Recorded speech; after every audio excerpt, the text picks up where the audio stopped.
Hello दोस्तों, आप सभी का स्वागत है कुमार स्टडी 24 चैनल पर। दोस्तों, आज हम लोग क्लास एनसीईआरटी गणित के एक्सरसाइज 3.2 को हल करेंगे। यदि वीडियो अच्छा लगे तो एक लाइक कर दीजिएगा और चैनल पर नए हैं तो सब्सक्राइब करना ना भूलिएगा, ताकि आप लोगों को इसी तरह का वीडियो मैं लाता रहूँगा। चलिए तो वीडियो को शुरू करते हैं। मैंने इस प्रश्न को कॉपी में लिख लिए हैं। देखिए यहाँ पर कक्षा 10 प्रश्नावली 3.2 एनसीईआरटी गणित। इसको सवालों को हल करने से पहले हम लोग बेसिक कंसेप्ट को क्लियर कर लेते हैं। सबसे पहले देखिए यहाँ पर दो चर वाले रैखिक समीकरण का व्यापक रूप क्या होता है? ax + by + c = 0। इसी तरह का आपका समीकरण मिलेगा। a का मतलब कि कोई संख्या होगा, b का मतलब कोई संख्या होगा, c का मतलब कोई संख्या होगा। 2, 3, 4, 5 कुछ भी हो सकता है। ax का x होगा, यहाँ पर हर जगह x होगा और यहाँ पर y होगा। ठीक, ये दो चर वाले हैं क्योंकि एक चर यहाँ पर है, एक चर यहाँ पर है, इसलिए इसको दो चर वाले समीकरण बोला जाता है। ठीक, अब देखिए हम लोग एक्सरसाइज 3.1 में हम लोग ग्राफ बना रहे थे। देखिए इस तरह का ग्राफ बन रहा था, दो रेखा आपस में कट रहे थे, प्रतिच्छेद कर रहे थे, या इस तरह से रेखा बन रहा था, एक दूसरे रेखा पर रहता था। ये दो रेखा है, एक रेखा यहाँ पर, एक रेखा ऊपर से है, तो इसको कौन सा रेखा बोला जाता है? इसको संपाती रेखा बोला जाता है। ठीक, एक रेखा एक दूसरे के ऊपर हो तो उसे संपाती रेखा बोला जाता है। इसे प्रतिच्छेदी रेखा बोला जाता है। जब दो समीकरण का रेखा जब आपस में काटे कोई बिंदु पर तो उसे प्रतिच्छेदी रेखा कहा जाता है। ठीक, और ये हो गया संपाती रेखा। एक रेखा पर के ऊपर रहता है, और ये इस रेखा को क्या बोला जाता है? जो कहीं नहीं मिले। ठीक, इस तरह का ग्राफ हम लोग एक्सरसाइज 3.1 बना रहे थे, तो इस तरह का ग्राफ हम लोग बना रहे थे, जो कि दो रेखा जो होता है आपस में कहीं नहीं मिलता है, उसे समांतर रेखा कहा जाता है। इसका रूल क्या होता है? देखिए यहाँ पर आप लोगों को पढ़ना है कि जो दो रेखा आपस में प्रतिच्छेद करता है तो उसका रूल क्या होता है। देखिए ये होता है, ये प्रतिच्छेदी रेखा है, प्रतिच्छेदी रेखा, यही मेन कंसेप्ट यहीं पर है। ठीक है, आप लोग ध्यान से देखिएगा, आपको सब समझ में आ जाएगा। ये प्रतिच्छेदी रेखाएं हैं। इसका जो शर्त होता है a1/a2 not equal to b1/b2। अब a1/a2 कौन है? तो यहाँ पर है a1 और इसका a2 यहाँ पर है। दो समीकरण इसमें मिलेगा, इस एक्सरसाइज में दो समीकरण मिलेगा, जिसका a1 यहाँ पर होगा। a1 के जगह पर 2, 3, 5 कुछ भी हो सकता है, और b1 के जगह पर संख्या होता है। ठीक, और c1 के जगह पर भी संख्या होता है। तो अगर इस तरह का कंडीशन हो a1/a2 not equal to b1/b2, अगर इस तरह से बराबर नहीं होगा तो ये क्या हो जाएगा? ये प्रतिच्छेदी रेखा इसको बोलेंगे। ठीक, जब हम सवाल बनाएंगे तो और अच्छे से क्लियर होगा, यहाँ पर समझ लीजिए। इस रेखा को बोला जाता है संपाती रेखा। क्या बोला जाता है? संपाती रेखाएं, क्योंकि दो रेखा है। ये जो दो रेखा है आपस में हर जगह कटेंगे, हर जगह प्रतिच्छेद होंगे, क्योंकि एक रेखा के ऊपर है, तो इसलिए ये जो है इसमें बहुत सारे बिंदु होंगे, इसमें हर जगह बिंदु होंगे, अनंत बिंदु होंगे, तो इसका हल भी अनंत होगा। ठीक, और ये जो होता है संपाती रेखा, इसका जो होता है, अगर इस तरह का होगा कंडीशन a1/a2 बराबर b1/b2 बराबर c1/c2, अगर इस तरह का आ जाएगा तो इसको संपाती रेखा बोलेंगे। ठीक, ये बात ध्यान में रखिएगा। और ये समांतर रेखा में क्या होता है? समांतर रेखा में होता है, ये जो है समांतर रेखा है, समांतर दो रेखाएं हैं, समांतर रेखाएं हैं। ठीक, इस तरह का ग्राफ बनेगा तो ये समांतर रेखाएं हो जाएगा। इसका क्या कंडीशन होता है? a1/a2 बराबर b1/b2 not equal to c1/c2। ये c1/c2 के बराबर नहीं होता है। ठीक, ये बात ध्यान में रखिएगा। अगर इस तरह का कंडीशन आता है तो ये समांतर रेखा हो जाएगा।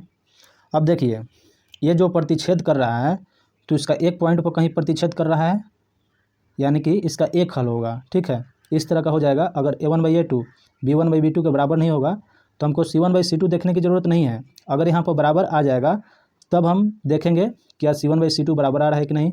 अगर c1/c2 भी बराबर आ जाएगा तो संपाती रेखा हो जाएगा। ठीक, अगर इस तरह का कंडीशन आएगा c1/c2 बराबर नहीं रहेगा तब समांतर रेखा होगा। ठीक, तो इसका जो होता है प्रतिच्छेद कर रहा है किसी एक बिंदु पर, तो यहाँ इसका एक हल होगा। ठीक, इसका कितना हल होगा? एक हल, इसका एक हल होगा। एक हल से ज़्यादा नहीं होगा, ठीक, क्योंकि एक जगह प्रतिच्छेद कर रहा है तो इसका एक हल होगा। इसका जो होता है ये रेखा जो है ये हर जगह कट रहा है, हर जगह प्रतिच्छेद कर रहा है, इसमें अनंत बिंदु हैं तो इसके अनंत हल होंगे या अनेक हल होंगे, ठीक, इसके अनेक हल होंगे। इसको नोट कर लीजिएगा, आपको बहुत काम करेगा, ठीक, ये इसका अनेक हल होंगे। और इसमें देख लेते हैं, अगर इस तरह का कंडीशन होता है, देखिए कहीं तो मिल नहीं रहा है, कहीं प्रतिच्छेद नहीं कर रहा है, तो इसका मतलब है कहीं प्रतिच्छेद नहीं कर रहा है तो इसका क्या मतलब है, यानी कि कहीं कटेगा नहीं तो हल कैसे होगा, इसलिए इसका कोई हल, अगर इस तरह का कंडीशन आता है तो लिखेंगे कोई हल नहीं, कोई हल नहीं है, ठीक। इस तरह से आपको समझ में आ गया होगा। अब थोड़ा बात कर लेंगे संगत असंगत क्या होता है। तो ये जो होता है एक हल होगा, अगर हल जिसका होगा वो संगत होगा और जिसका हल नहीं होगा वो असंगत होगा। तो ये भी संगत है, इसका हल भी हो रहा है, अनेक हल हो रहा है, तो ये भी संगत होगा। और ये जो है असंगत होगा, ये क्या होगा, असंगत होगा। ये नोट डाउन कर लीजिएगा, ये बहुत काम करेगा। तो चलिए प्रश्न की ओर चलते हैं। अब यहाँ पर देखिए कक्षा 10 प्रश्नावली 3.2 एनसीईआरटी गणित। पहला नंबर सवाल क्या है, निम्न समस्याओं में रैखिक समीकरणों को युग्म बनाए, युग्म मतलब जोड़ा होता है, और उनके ग्राफीय विधि से हल ज्ञात करना है। हम लोग एक्सरसाइज 3.1 में हम लोग सिर्फ ग्राफ बना रहे थे, लेकिन उसका ग्राफीय विधि से हल नहीं ज्ञात कर रहे थे, सिर्फ ग्राफ बनाकर दर्शा दे रहे थे। तो यहाँ पर हल भी ज्ञात करना है, ठीक। तो यहाँ पर देखिए क्या बोल रहा है, कक्षा 10 के 10 विद्यार्थियों ने एक गणित की पहली प्रतियोगिता में भाग लिया। यदि लड़कियों की संख्या लड़कों की संख्या से 4 अधिक हो तो प्रतियोगिता में भाग लिए लड़कों और लड़कियों की संख्या ज्ञात करना है आपको। तो सबसे पहले हम मान लेंगे, क्योंकि मैथ जो है मान कर ही बनाया जाता है, हमको यह पता नहीं है कि लड़कियों की संख्या कितना है, लड़कों की संख्या कितना है। तो मान लेंगे, माना कि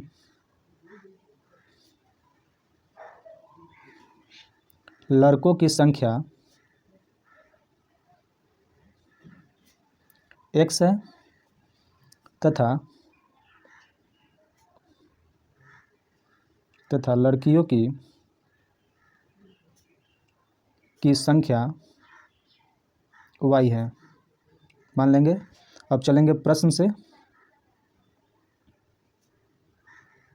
प्रश्न में क्या बोल रहा है, कक्षा 10 के 10 विद्यार्थी है, दोनों मिला के 10 विद्यार्थी हैं, लड़का और लड़की मिलाकर क्लास में 10 विद्यार्थी हैं। तो x लड़का है और लड़की y कितने हैं, 10 हैं। यहाँ से हमें एक समीकरण मिल गया। अब चलिए फिर यहाँ पर देखेंगे, अब लिखेंगे फिर प्रश्न से, प्रश्न में पढ़ेंगे क्या बोल रहा है। अब यहाँ पर यदि लड़कियों की संख्या लड़कों की संख्या से 4 अधिक हो, लड़कियों की संख्या कितना है, y है। तो यहाँ से समीकरण हम बना लेंगे, y लड़कियों की संख्या लड़कों की संख्या x है, x से 4 अधिक हो तो x + 4। यहाँ से दूसरा समीकरण हमें मिल गया, ठीक। ये पहला समीकरण है, ये दूसरा समीकरण है, ठीक। ये पहला समीकरण और ये दूसरा समीकरण। चलिए इसको सारणी बनाकर इसका बिंदु ज्ञात कर लेते हैं, तब ग्राफ बनाएंगे, ठीक। तो यहाँ से मान लीजिए कि हम y का मान निकाल लेते हैं, या x का मान भी निकाल सकते हैं। तो हम y का मान निकाल रहे हैं, तो y बराबर 10 और x प्लस में इधर आएगा तो माइनस में। अब यहाँ पर टेबल बनाएंगे, x और y के 2 बिंदु ज्ञात करेंगे। यहाँ पर x है, यहाँ पर y का मान। अब देखिए ध्यान से देखिएगा, यहाँ पर अगर मान लीजिए कि हम x के मान 0 ले लेते हैं तो क्या होगा, x का मान 0 ले लेंगे। अगर हम 0 लेते हैं, x का मान मान लीजिए कि हम 0 लेते हैं, तो 0 ले लिए, 10 में से 0 गया 10 ही होगा, तो y बराबर 10 आ जाएगा, यानी कि y बराबर 10 आ गया, ठीक। अब हम क्या मान ले सकते हैं, कोई भी अपने मन से मान ले लेना है। तो यहाँ पर क्या लेंगे, कौन सा मान लेंगे, ऐसा मान लेना है कि ज़्यादा बड़ा मान नहीं लेना है, ग्राफ में कम से कम में हो जाए, ठीक, और आसान रहे ग्राफ बनाने में। तो मान लीजिए कि हम अगर 0 तो ले लिए और हम मान लीजिए कि 4 ले रहे हैं।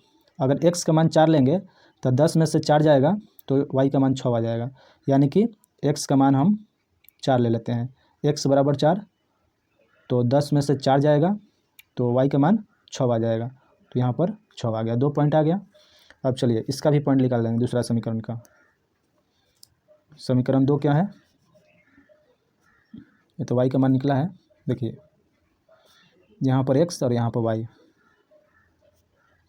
अब देखिए x का मान क्या लेंगे, 0 ले लेते हैं, 0 लेंगे x का मान, तो y बराबर 4, 0 हो जाएगा तो 4 0 जोड़ेंगे 4 ही होगा, यानी कि y बराबर 4, तो 4 लिखेंगे y की जगह पर। और यहाँ पर क्या लेंगे, मान लीजिए कि x का मान हम -4 ले लेते हैं, ठीक है। माइनस अगर 4 ले लेंगे, कोई भी मान ले सकते हैं, -4 लेंगे, यहाँ पर +4 है तो -4 + 4 0 हो जाएगा, y का मान 0 आ जाएगा। चलिए हमें दो बिंदु मिल गया और हम अब ग्राफ में बनाएंगे। पहले देखेंगे x बराबर 0 y बराबर 10 कहाँ है, तो ग्राफ यहाँ पर बना लिए हैं हम। देखिए यहाँ पर x बराबर 0 y बराबर 10 लेना है सबसे पहले, तो 0 तो y और x का मान 0 यहीं पर होता है, तो x बराबर 0 लेना है। देखिए यहाँ पर x बराबर 0 लेना है, y बराबर 10 लेना है, तो x बराबर 0 यहाँ पर, y बराबर 10, y का मान ऊपर आता है तो यहाँ पर 10 आ रहा है, यानी कि बिंदु यहाँ पर बन रहा है। किसका किसका, x का मान 0 y का मान 10। और इसके बाद अब लेना है x बराबर 4 y बराबर 6, तो x बराबर x का मान इधर रहता है, तो x बराबर 4 ले लिए और y बराबर 6 लेना है। तो देखिए 4 और 6, यानी कि इसके ठीक सामने। ग्राफ पेपर बनाइएगा तो एकदम सटीक बनता है, ठीक है। अभी फ़िलहाल मेरे पास ग्राफ पेपर नहीं था, इसलिए मैं कॉपी में समझा दे रहा हूँ, ठीक। यहाँ पर बिंदु बनेगा, देखिए x का मान पहले लिखा जाता है 4 और y का मान 6। अभी दोनों बिंदु को मिला देंगे, ठीक। ये दोनों बिंदु है, इसको मिला देंगे। देखिए हम दोनों बिंदु को मिला दिए। अब ये हो गया, इस समीकरण का हो गया। और दूसरा समीकरण का देखेंगे, दूसरा समीकरण का कहाँ पर है, देखिए x बराबर 0 y बराबर 4 लेना है, तो x बराबर 0 यानी कि यहीं पर होगा, और y बराबर 4 लेना है, प्लस का 4 लेना है तो ऊपर जाएंगे, यहाँ पर बिंदु बन रहा है, ठीक। x बराबर कितना है 0 और x बराबर 0 0 और y बराबर 4। अब इसके बाद देखिए x बराबर -4 y बराबर 0, तो x बराबर -4 देखेंगे, तो x बराबर -4, माइनस इधर होता है, x बराबर -4 y बराबर 0, तो y का 0 यहीं पे होगा, और x बराबर -4, ठीक। और ये दोनों बिंदु को मिला देंगे। देखिए मिला दिए। अब यहाँ पर प्रतिच्छेद कर रहा है, देखिए इस बिंदु पर प्रतिच्छेद कर रहा है, तो इस बिंदु का देख लेंगे कि x का मान कितना है, y का मान कितना है। तो यहाँ पर देखिए इस बिंदु के ठीक सामने आएंगे x अक्ष पर, तो यहाँ पर 2 और 4 के बीच में क्या होता है 3, यानी कि 3 x का मान।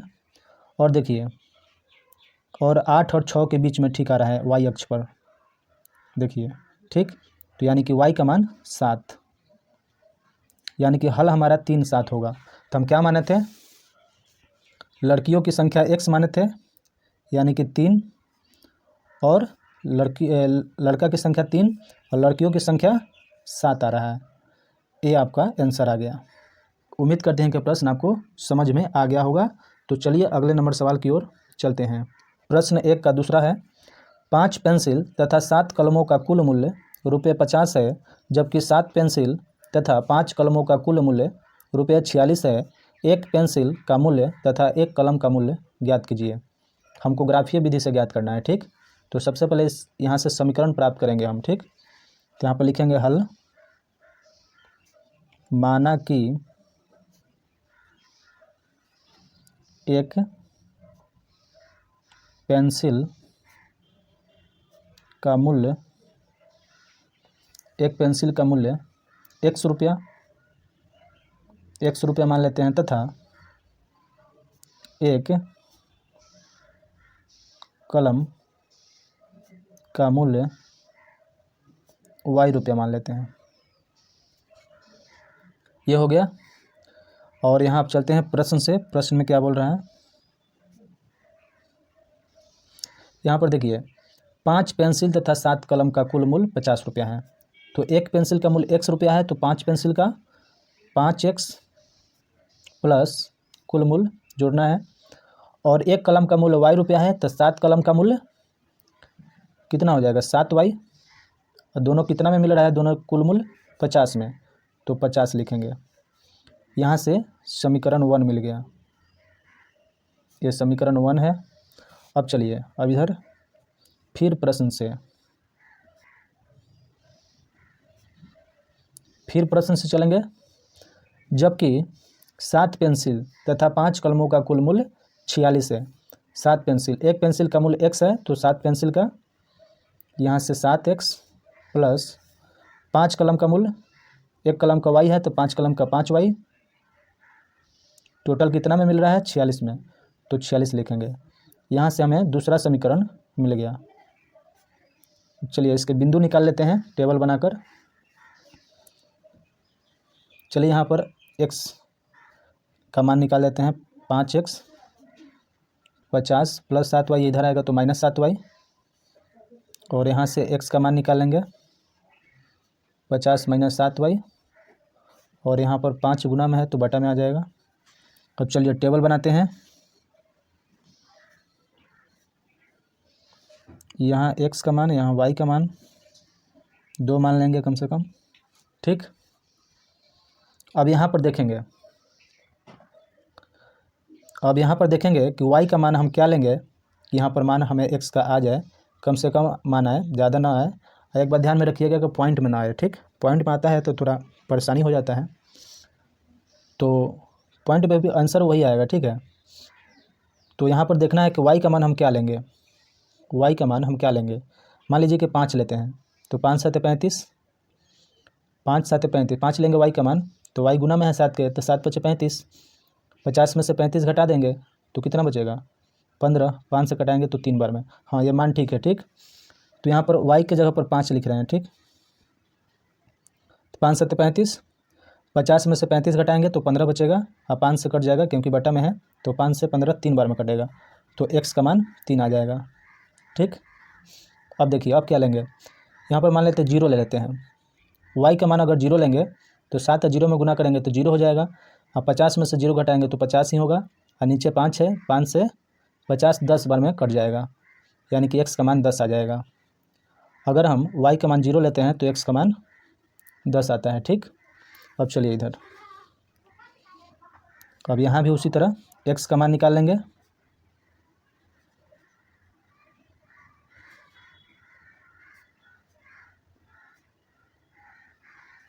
ये 7 गुना में है तो बटा में आ जाएगा। चलिए टेबल बनाते हैं।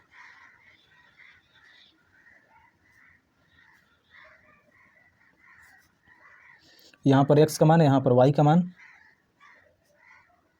अब यहाँ पर देखिए, अब यहाँ पर y का मान क्या लेंगे, मान लेते हैं कि y का मान अगर हम 5 ले रहे हैं, तो 50 25, 46 में से 25 जाएगा तो कितना बचेगा, मान लीजिए कि 46, अब 5 गुना 5 बटा में 7, तो 46 - 25 बटा 7, तो कितना होगा, 6 में से 5 जाएगा 1, 4 में से 2 गया 2, और नीचे 7, 7 से 3 बार में 7 का 21, यानी कि x का मान 3 आ जाएगा। y का मान अगर 5 ले रहे हैं, 5 y का मान, तो कितना हो रहा है 5 अगर लेंगे तो x का मान यहाँ पर लिखेंगे सबसे पहले, इस बिंदु पर 5 ले रहे हैं तो x का मान कितना आ रहा है 3। अब चलिए आगे, अब क्या में अब की बार एक मान और लेना है, ठीक। तो यहाँ पर y के जगह पर क्या मान रखेंगे, मान लो 2 रखते हैं, 2 5 10, 46 में से 10 जाएगा तो नहीं, ऐसे नहीं, 36 तो कटेगा नहीं, तो क्या लेंगे, मान लीजिए कि -2 लेते हैं, तो -2 लेंगे तो माइनस माइनस प्लस, 5 दूनी 10, 46 से 10 जोड़ेंगे तो 56, और 7 से कट जाएगा 56 8 बार में, ठीक। -2 ले रहे हैं y का मान, y का मान -2, तो यहाँ पर x का मान 8 आ जाएगा, ठीक। अब चलिए ग्राफ पेपर पर बनाते हैं। चलिए यहाँ पर देखिए, ये वाला x अक्ष है, ये y अक्ष है, ठीक। देखिए पहला समीकरण को देखते हैं। कितना पॉइंट आया था, x बराबर 3 y बराबर 5। तो x बराबर 3 देखेंगे, x का मान इधर होता है, x बराबर 3 y बराबर 5, यानी कि इसके ठीक सामने होगा। ठीक है, 5 के सामने जाएंगे, यहाँ पर लगभग मान हो रहा है। ठीक, x बराबर 3 है और y बराबर 5 है, ये बिंदु बन रहा है। ठीक, अब दूसरा बिंदु देखेंगे, x बराबर 10 y बराबर 0। तो x बराबर 10 देखेंगे तो यहाँ पर x बराबर 10 है, y का 0 यहीं पर होता है, x का भी 0 यहाँ पर होता है, y का 0 भी यहीं पर होता है। तो क्या निकलना है, x बराबर 10 और y बराबर 0, यानी कि यहाँ पर होगा x बराबर 10 y बराबर 0। अब इसको हम मिला देंगे। ठीक, इसको पहले मिला देंगे, इसको हम मिला दिए। अब इसको देखिए, अब दूसरा समीकरण में चलते हैं। कितना पॉइंट आया था, x बराबर 3 y बराबर 5। तो देखेंगे x बराबर 3 कहाँ है, x बराबर 3 y बराबर 5, तो यहीं पे बन रहा है, दोनों का यहीं पे बन रहा है। ठीक, इसका भी यहीं पे बन रहा है और इसका देख लेते हैं, x बराबर 8 y बराबर -2, y का मान -2 लेना है, x का मान 8 लेना है, x का मान 8 है यहाँ पर है, y का मान नीचे होता है माइनस में, तो इसके ठीक सामने चलेंगे और यहाँ पर 8 तक आना है, x का मान 8 लेना है, यहाँ पर बिंदु बनेगा। यहाँ पर x बराबर 8 है, y बराबर -2 है।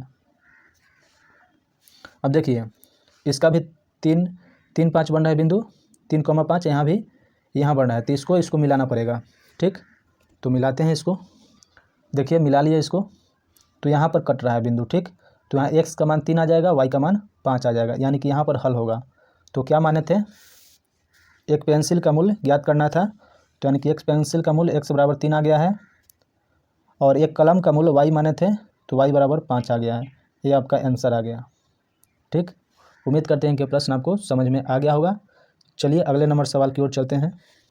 देखिए हमारा दूसरा नंबर सवाल है, अनुपातों a1/a2, b1/b2 और c1/c2 की तुलना कर ज्ञात कीजिए कि निम्न समीकरण युग्म द्वारा निरूपित रेखाएं एक बिंदु पर प्रतिच्छेद करती है या समांतर है अथवा समपाती है, तीनों जांच करके बताना है। ठीक, तो मान लीजिए कि ये जो है इस रूप में है, a1x plus b1y plus c1 बराबर 0, इस रूप में है, और ये दूसरा समीकरण जो है a2x plus b2y plus c2 बराबर 0, इस फॉर्म में है। ठीक है, तो हम तुलना करेंगे। ठीक, तो a1 बराबर कितना है, 5 है, b1 बराबर -4 है, c1 बराबर 8 है। इस तरह से देख लेंगे, पहले यहाँ पर लिखेंगे, चूँकि a1/a2 बराबर b1/b2 बराबर c1/c2 से तुलना करने पर, यहाँ पर तुलना करेंगे क्या आ रहा है क्या नहीं आ रहा है, आप लोग नियम समझते हैं।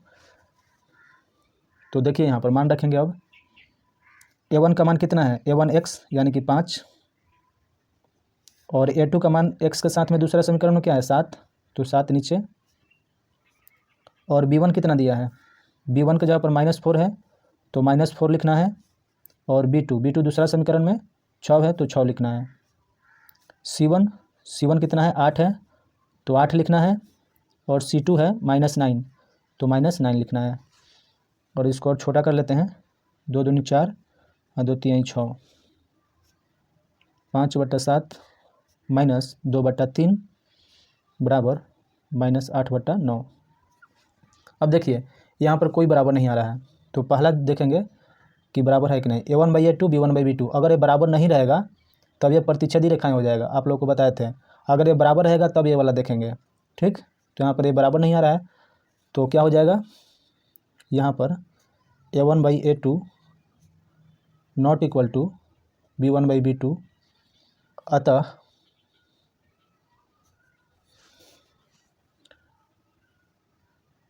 रेखाएं, दिए गए रेखाएं प्रतिच्छेदी रेखाएं हैं। ठीक, इस तरह से लिख लेंगे।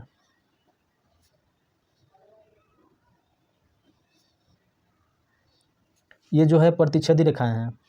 ठीक है, अब चलिए दूसरे नंबर सवाल की ओर चलते हैं। ये समांतर तो नहीं होगा, ये कुछ नहीं होगा, ये प्रतिच्छेदी रेखाएं होगा। इसके बाद चलिए दूसरे नंबर सवाल की ओर। अब दूसरा क्या दिया है देखिए, इस फॉर्म में दिया है a1x plus b1y plus c1 बराबर 0। यहाँ पर a2x plus b2y plus c2 बराबर 0 इस फॉर्म में है, ठीक। तो इसको तुलना करेंगे, चूँकि a1/a2 बराबर b1/b2 बराबर c1/c2 से तुलना करने पर, जब तुलना करेंगे तो कितना आएगा, देखिए a1 का मान कितना दिया है, पहला समीकरण में 9 दिया है तो 9 लिखेंगे, और a2 का मान दूसरा समीकरण में 18 दिया है तो 18 लिखेंगे, और b1 का मान कितना दिया है 3 लिखेंगे, और b2 का मान 6 दिया है तो 6 लिखेंगे, c1 का मान कितना दिया है 12 तो 12 लिखेंगे, और c2 का मान कितना दिया है 24 लिखेंगे। अब इसको सिंप्लीफाई कर लेते हैं, 9 से एक बार में, 9 से 2 बार में, 3 से एक बार में, 3 से 2 बार में, ये कटेगा कितना से 12 से एक बार में, 12 से 2 बार में, 1/2 बराबर 1/2 बराबर 1/2। यहाँ पर क्या आ गया, तीनों बराबर आ गए, यानी कि a1/a2 b1/b2 बराबर c1/c2। तो किसका होता है, यह संपाती रेखाएं होता है, क्योंकि तीनों अगर बराबर आ जाएगा तो संपाती रेखाएं होता है। तो यहाँ पर लिखेंगे संपाती रेखाएं,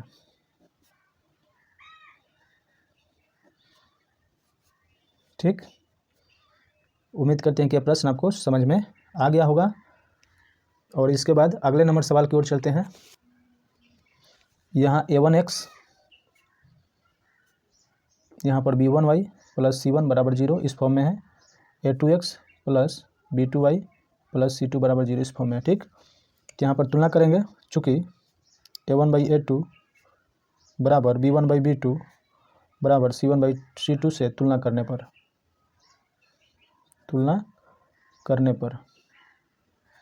तो यहाँ पर देखिए a1 का मान कितना है, a1 का मान 6 है तो 6 लिखेंगे, a2 का मान कितना है 2 है 2 लिखेंगे, b1 का मान कितना है -3 तो -3 लिखेंगे, और b2 का मान कितना है -y के साथ में 1 गुना रहता है 1 होगा, और यहाँ पर c1 का मान कितना है 10 लिखेंगे, और c2 का मान 9 है।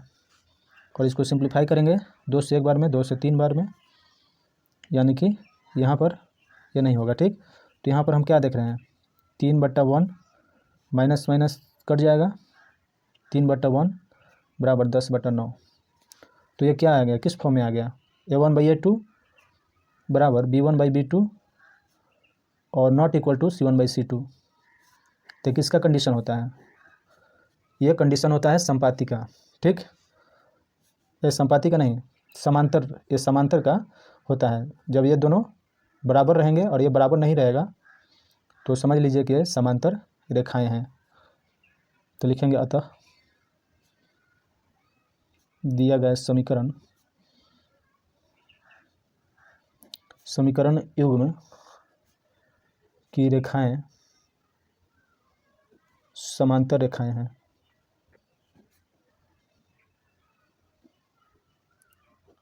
उम्मीद करते हैं कि सभी प्रश्न आपको समझ में आ गए होंगे। देखिए हमारा तीसरा नंबर सवाल है, अनुपातों a1/a2 b1/b2 और c1/c2 की तुलना कर ज्ञात कीजिए कि निम्न रैखिक समीकरणों के युग्म संगत है या असंगत, ठीक है। संगत कौन है, असंगत कौन है, जिसका हल होगा संगत होगा, जिसका हल नहीं होगा असंगत होगा, ये आपको पहले भी बता चुके हैं, ठीक। तो चलिए इसको पहले इसका जो व्यापक रूप होता है उस फॉर्म में लिख लेते हैं। तो यहाँ पर देखिए हल लिखेंगे, यहाँ पर 3x प्लस 2y 5 है, बराबर की इधर आएगा तो -5, इधर 0 हो जाएगा। ये हमारा समीकरण 1 हो गया, ठीक। और यहाँ पर 2x माइनस 3y है तो लिखेंगे 2x माइनस 3y, 7 बराबर को इधर लाएंगे तो -7 बराबर 0। इस तरह से पहले लिख लेंगे समीकरण 2। अब देखिए a1 यहाँ पर होता है, देखिए a1x b1y c1 बराबर 0 इस तरह का व्यापक रूप होता है। इसका a2x यानी कि a2 बराबर 2 हो जाएगा, यहाँ पर b2y, यहाँ पर c1, ये बात याद रखिएगा, प्लस में रहता है सब, ठीक। इस तरह से आप लोग को समझाने के लिए लिख रहे हैं, ठीक। तो यहाँ पर A1 बराबर कितना दिया है, A1 बराबर पहला समीकरण में A1 बराबर 3 दिया है और B1 बराबर 2 दिया है और C1 बराबर कितना दिया है, C1 बराबर -5 दिया है। माइनस में रहेगा तो माइनस में लिखना है। अब देखिए, अब A2 बराबर कितना दिया है, दूसरा में देखेंगे A2 बराबर 2 दिया है, 2 लिखेंगे। B2 बराबर कितना दिया है, -3, तो -3 लिखेंगे। और C1 बराबर कितना दिया है, -7, तो -7 लिखेंगे, ठीक। अब इसके बाद देखिए, अब तुलना करेंगे। चूँकि A1/A2 बराबर B1/B2 बराबर C1/C2। अब देखेंगे यहाँ पर A1/A2 कितना है, A1 3 है तो 3 लिखेंगे। A2 कितना है, 2 है। B1 कितना है, 2 है। और C1 कितना है, B2 कितना है, -3। C1 कितना है, -5। और C2 कितना है, -7। अब इसको माइनस माइनस कैंसिल हो जाएगा, तो यहाँ से आ गया 3/2। तो यहाँ पर लिख दीजिए तुलना करने पर, ठीक। तो इससे तुलना कर रहे हैं तो 3/2, ये -2/3, 5/7 ये हो जाएगा। तब हम यहाँ पर देख रहे हैं कि ये बराबर नहीं है, ठीक। ये वाला बराबर नहीं है, ठीक। तो जब ये वाला बराबर नहीं रहता है तो हम तीसरा को देखने की ज़रूरत नहीं है। इसलिए A1/A2 बराबर B1/B2 बराबर नहीं है, ठीक। अतः इसका एक हल होगा। जब हल होगा ये प्रतिच्छेदी रेखाएं होंगे, ठीक। जब इस तरह का कंडीशन आता है तो प्रतिच्छेदी रेखाएं होता है, तो इसका एक हल होंगे, अतः संगत है। ये क्या है, संगत रेखाएं हैं, ठीक। यहाँ पर लिख देंगे संगत हैं। देखिए यहाँ पर संगत हैं। अब देखिए दूसरा में चलते हैं। दूसरा सवाल में कितना दिया है, पहले इसको इस फॉर्म में लिख लेंगे। 2x - 3y, 8 बराबर को उधर इधर आएगा तो -8, इधर 0। रैखिक समीकरण का व्यापक रूप है 2 चर वाले, ठीक। ये हो गया समीकरण 1। और ये वाला उतारेंगे 4x - 6y, 9 बराबर को उधर इधर आएगा तो -9 बराबर 0। ये समीकरण 2 हो गया, ठीक। अब इसके बाद देखिए A1 का मान कितना है, A1 का मान 2 है। B1 का मान -3 है, पहला समीकरण में देखेंगे। और C1 का मान कितना है, -8 है।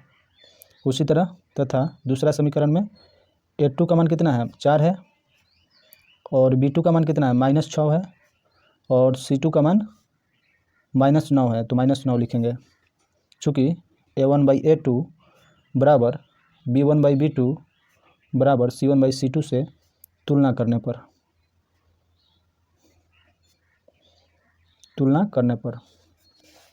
तो यहाँ पर देखिए A1 का मान कितना था, A1 का मान 2 था तो 2 लिखेंगे। और A2 का मान 4 था तो 4 लिखेंगे। B1 का मान -3 और B2 का मान -6। C1 का मान कितना है, -3 और C2 का मान -6। तो यहाँ पर माइनस माइनस कैंसिल, 2 से एक बार में, 2 से 2 बार में, 3 से एक बार में, 3 से 2 बार में। माइनस माइनस कैंसिल, 3 से एक बार में, 3 से 2 बार में। यहाँ पर कितना आ गया, 1/2 बराबर 1/2 बराबर 1/2। यानी कि A1/A2 बराबर B1/B2 बराबर C1/C2। ये तीनों बराबर जब आएगा तो क्या होता है, इसका अनेक हल होते हैं, क्योंकि ये संपाती रेखा होगा। एक रेखा दूसरे के ऊपर होगा, ठीक। इसलिए इसको संपाती रेखा बोला जाता है, जिसमें अनेक हल होते हैं। जब हल होगा तब क्या होगा, संगत होगा, ठीक। अब चलिए अगले नंबर सवाल पर चलते हैं, तीसरा नंबर सवाल पर। यहाँ पर कितना दिया है, इसको लिख लेंगे, पहले हल लिखेंगे। इसको व्यापक रूप में पहले लिख लेंगे, 3/2x प्लस 5/3y। ये 7 बराबर को उधर इधर लाएंगे तो -7 बराबर 0। ये समीकरण 1। और फिर दूसरा समीकरण में चलेंगे। ये कितना है, 9x - 10y। 14 बराबर को उधर इधर आएगा तो माइनस में, क्योंकि प्लस में है, इधर बराबर किधर आता है तो माइनस में। समीकरण 2। अब A1 का मान कितना दिया है, A1 का मान 3/2। B1 का मान कितना दिया है, 5/3 तथा C1 का मान -7, ठीक। माइनस में दिया रहेगा तो माइनस में लिखेंगे। तथा A2 का मान 9 और B2 का मान माइनस में दिया है -10 तथा C2 का मान -14 यह है। अब चलिए इसका तुलना करेंगे। A1/A2 बराबर B1/B2 बराबर C1/C2, ये अनुपातों को तुलना करेंगे। अब लिखेंगे A1 कितना है, A1 आपका 3/2 है, बटा में A2 कितना है 9 है, इसके नीचे 1 मान लेंगे, ठीक। B1 कितना है 5/3 है, बटा B2 कितना है -10 है, इसके नीचे 1 मान लेंगे, ठीक। C1 कितना है -7 है और C2 -14 है। अब आगे बढ़ते हैं। 3/2 गुना ये 1 नीचे है तो ऊपर आ जाएगा और 9 जो है यहाँ पर आ जाएगा, ठीक। और यहाँ पर 5/3 लिखेंगे, ये 1 जो है ऊपर आ जाएगा और -10 नीचे, और ये माइनस माइनस कैंसिल हो जाएगा। 7 से 1 बार में, 7 से 2 बार में, यानी कि 1/2 आएगा। अब यहाँ पर देखिए, अब 3 से कट रहा है, 3 से 1 बार में, और 3 से 9 3 बार में कट रहा है। 5 से 1 बार में, 5 से 10 2 बार में कट रहा है, और यहाँ पर 1/2। अब चलिए इसको 1 1 में गुना करेंगे 1, 3 और 2 में गुना करेंगे 6, और यहाँ पर -1 1 में गुना करेंगे 1 ही आएगा, 3 दूनी 6 बराबर 1/2। यहाँ पर देख रहे हैं कि ये बराबर नहीं है, ठीक। तो ये बराबर नहीं है, तो A1/A2 बराबर B1/B2 बराबर नहीं है, ठीक। A1/A2 B1/B2 के बराबर नहीं है, इसलिए इसका एक हल होगा, यानी कि प्रतिच्छेदी रेखाएं होगा। आगे देखने की ज़रूरत नहीं है, ठीक। अगर ये बराबर आ जाएगा तब आगे देखेंगे, ठीक। अगर पहला A1/A2 B1/B2 बराबर नहीं आएगा तो यह प्रतिच्छेदी रेखाएं हैं। अब प्रतिच्छेदी रेखाएं में हम क्या बताए थे, जब प्रतिच्छेदी रेखाएं होगा तो इसका एक हल होता है, जब हल होगा तो संगत होगा, यानी कि ये 2 समीकरण युग्म दिया था, ये संगत है। चलिए चौथे नंबर सवाल पर चलते हैं। हमारा चौथा नंबर सवाल है, तीसरा का चौथा। यहाँ के इसको व्यापक रूप में पहले लिख लेंगे। 5x - 3y, 11 है तो इधर आ जाएगा -11, इधर 0, समीकरण 1। अब इसको देखेंगे, -10x + 6y बराबर को उधर -22 है, इधर आएगा तो प्लस का 22 बराबर 0, समीकरण 2 ये हो गया। चलिए अब क्या लिखेंगे, A1 बराबर कितना है, पहला समीकरण में A1 5, B1 माइनस में दिया है तो -3 लिखेंगे, तथा C1 कितना दिया है -11, माइनस में है तो माइनस में लिखेंगे। और दूसरा समीकरण में अब देखेंगे A2 का मान कितना है।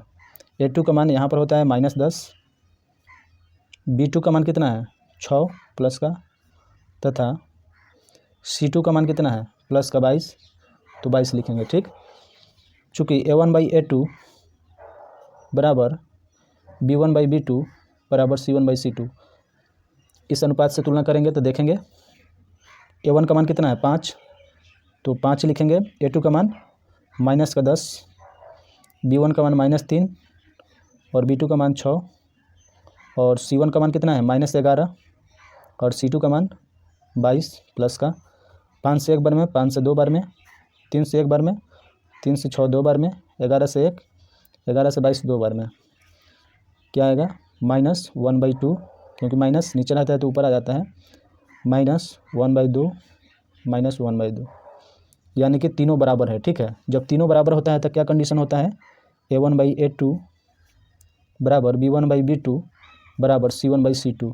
जब तीनों बराबर होता है तो समपाती रेखाएं होता है। जब समपाती रेखाएं होता है तो इसका अनेक हल होता है। जब अनेक हल होंगे तो संगत होगा, हल होगा तो संगत होगा, अनेक हो या एक हल हो, ये संगत होगा, ठीक। उम्मीद करते हैं कि प्रश्न आपको समझ में आ गया होगा। चलिए अगले नंबर सवाल पर चलते हैं। तीसरा का पांचवा देखिए, यहाँ पर इसको भी व्यापक रूप में लिख लेंगे। 2y, 8 को इधर लाएंगे -8, इधर 0 बचेगा। दूसरा वाला देखेंगे 2x + 3y, 12 बराबर को उधर है, इधर आएगा तो -12 हो जाएगा, समीकरण 2। अब देखिए, अब यहाँ से A1 का मान, पहला समीकरण में A1 का मान A1x होता है 4/3, और B1 का मान B1y यानी कि 2 दिया है, तथा C1 का मान -8, और दूसरा समीकरण में A2 दिया है तो A2 का मान कितना दिया है 2, B2 का मान कितना दिया है 3 तथा C2 का मान -12, तो -12 लिखेंगे। अब तुलना करेंगे A1/A2 बराबर B1/B2 बराबर C1/C2। मान रखेंगे 4/3 है तो 4/3 लिखेंगे, बटा में 2 है, A2 का मान 2 है, 2 लिखेंगे, नीचे 1 मान लेंगे। ठीक, B1 कितना है 2 है और B2 3 है। C1 कितना है -8 और C2 -12। अब देखेंगे 4/3, एक जो है ऊपर आ जाएगा और 2 नीचे आ जाएगा। ठीक, 2/3 माइनस माइनस कट गया, 4 से 2 बार में 4 दूनी 8 और 4 से 3 बार में 12, तो 2/3। यहाँ पर कटा लेते हैं पहले, 2 से 1 बार में और 2 से 4 2 बार में, तो यहाँ 2 1 में गुना करेंगे 2 और 3 1 में गुना करेंगे 3 बराबर 2/3 बराबर 2/3, यानी कि तीनों बराबर आ गया। यानी कि यहाँ पर लिखेंगे अतः A1/A2 बराबर B1/B2 बराबर C1/C2। जब तीनों बराबर हो जाता है, ठीक है, जब तीनों बराबर होता है तो संपाती रेखा होता है, यानी कि एक रेखा दूसरे रेखा पर रहेगा। इसका मतलब है वहाँ पर अनेक हल होंगे। जब अनेक हल होंगे तो संगत होगा, यानी कि हल होगा तो संगत, और हल नहीं होगा तो संगत, यह भी संगत हो जाएगा। ये आपका आंसर हो गया। चलिए, उम्मीद करते हैं कि सभी प्रश्न आपको अच्छे से समझ में आए होंगे। तो चलिए फिर मिलते हैं नेक्स्ट क्लास में, तब तक के लिए धन्यवाद।